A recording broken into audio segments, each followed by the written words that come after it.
बुद्धि और ज्ञान का स्वामी मैं गणेश आज तुम्हारे सामने हूँ। मेरे प्रिय भक्तों, तुम में से कई लोग मुझसे सफलता और शांति की प्रार्थना करते हो, लेकिन क्या तुमने कभी सोचा है कि तुम्हारे जीवन की सबसे बड़ी बाधा क्या है? वह बाधा कोई बाहरी शक्ति नहीं, बल्कि तुम्हारा मन है। ये चंचल है, इसे नियंत्रण में लाना कठिन है, लेकिन असंभव नहीं। आज मैं तुम्हें 6 महत्वपूर्ण बातें समझाऊंगा जिनसे तुम अपने मन को वश में कर सकते हो। मैं तुम्हें उदाहरणों के माध्यम से समझाऊंगा ताकि तुम इन्हें अपने जीवन में अपना सको। 1. ध्यान और प्राणायाम मन का सच्चा मित्र। प्रिय भक्तों, क्या तुमने कभी समुद्र को देखा है? जब समुद्र शांत होता है तब उसकी गहराइयों में छिपे खजाने साफ दिखते हैं, लेकिन जब लहरें उठती हैं तो सब कुछ अस्त व्यस्त हो जाता है। तुम्हारा मन भी इसी तरह है। जब ये शांत होगा तभी तुम्हें अपनी असली शक्ति का आभास होगा। अब एक घटना सुनो। एक बार मेरा भक्त वरुण, जो बहुत चंचल था, मुझसे ज्ञान मांगने आया। मैंने उसे एक कटोरी पानी देकर कहा, इसे बिना लहरें उठाए शांत रखो। वह बार बार प्रयास करता, लेकिन जैसे ही कटोरी हिलती पानी में हलचल हो जाती। अंत में मैंने उसे समझाया, अगर कटोरी को एक जगह स्थिर रखोगे तो पानी भी शांत रहेगा। यही नियम तुम्हारे मन का भी है। इसे स्थिर रखने के लिए ध्यान और प्राणायाम का अभ्यास करो। हर दिन कुछ समय के लिए मौन में बैठो, अपनी श्वासों पर ध्यान दो। जब मन शांत होगा तब तुम्हें अपने भीतर छिपे खजाने ज्ञान और आत्मबल का एहसास होगा। 2. नामस्मरण और भक्ति मन का शुद्धिकरण। अब मैं तुम्हें एक और कथा सुनाता हूँ। एक बार एक व्यापारी गोविंद मुझसे मिलने आया। वह हमेशा चिंता में रहता था, उसका मन कभी शांत नहीं होता था।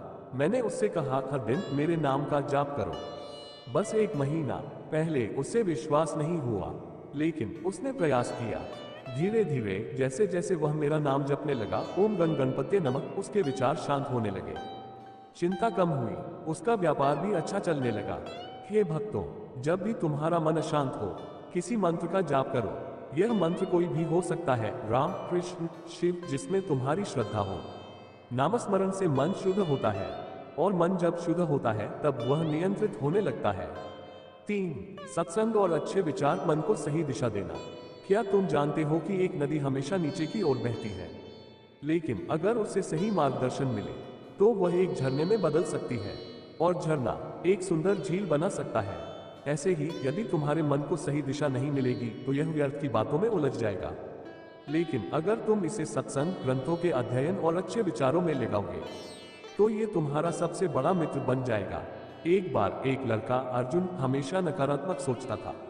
वह कहता, मैं कुछ नहीं कर सकता, मेरा भाग्य खराब है। लेकिन जब उसने गीता पढ़ी, संतों के सत्संग में बैठा, तो उसकी सोच बदल गई। कुछ वर्षों में वह एक सफल योगी बन गया। याद रखो, जैसा संग वैसा रंग। यदि तुम चाहते हो कि तुम्हारा मन अच्छा बने तो अच्छे विचारों और अच्छी संगति में रहो। 4. इंद्रियों पर नियंत्रण, असली शक्ति यही है। प्रिय भक्तों, तुमने चंचल घोड़े देखे हैं, अगर उन्हें सही दिशा न दी जाए तो वे अनियंत्रित हो जाते हैं। वैसे ही तुम्हारी इंद्रियां भी घोड़ों की तरह हैं, यदि इन्हें काबू में नहीं रखा तो ये तुम्हें पतन की ओर ले जाएंगे। एक बार एक राजकुमार मेरे पास आया। वह हमेशा स्वादिष्ट भोजन, विलासिता और आराम में डूबा रहता था। मैंने उससे कहा, अगर तुम सच में राजा बनना चाहते हो तो सबसे पहले अपनी इंद्रियों पर नियंत्रण रखो। उसने धीरे धीरे अभ्यास किया, संतुलित आहार, समय पर सोना, लालच और क्रोध पर काबू पाना, और कुछ वर्षों में वह एक महान राजा बना। हे भक्तों, इंद्रियों पर नियंत्रण ही असली शक्ति है। संयम ही सफलता की कुंजी है। 5. कर्मयोग, अपने कर्तव्यों का पालन करो। क्या तुमने कभी मधुमक्खी को देखा है? वह बिना रुके मेहनत करती है और अंत में मीठा शहद तैयार करती है। यदि तुम्हें अपने मन को नियंत्रित करना है तो कर्मयोग का पालन करो, बिना फल की चिंता किए, बस अपना कर्तव्य निभाओ। एक बार एक किसान ने मुझसे कहा, गणपति बप्पा, मैं बहुत मेहनत करता हूँ लेकिन मुझे सफलता नहीं मिलती। मैंने उससे पूछा, क्या तुम खेत में बीज डालते ही फसल की चिंता करने लगते हो? उसने कहा, नहीं, मैं धैर्य रखता हूँ। मैंने कहा, बस यही तुम्हें जीवन में करना है। मेहनत करो लेकिन परिणाम की चिंता मत करो। जब समय आएगा फल अवश्य मिलेगा। याद रखो, जो कर्मयोगी होता है वही अपने मन को नियंत्रित कर सकता है। 6.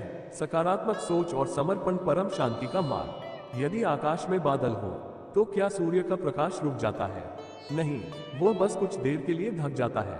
इसी तरह जीवन में समस्याएं आती हैं, लेकिन जो सकारात्मक सोच रखता है वह कभी निराश नहीं होता।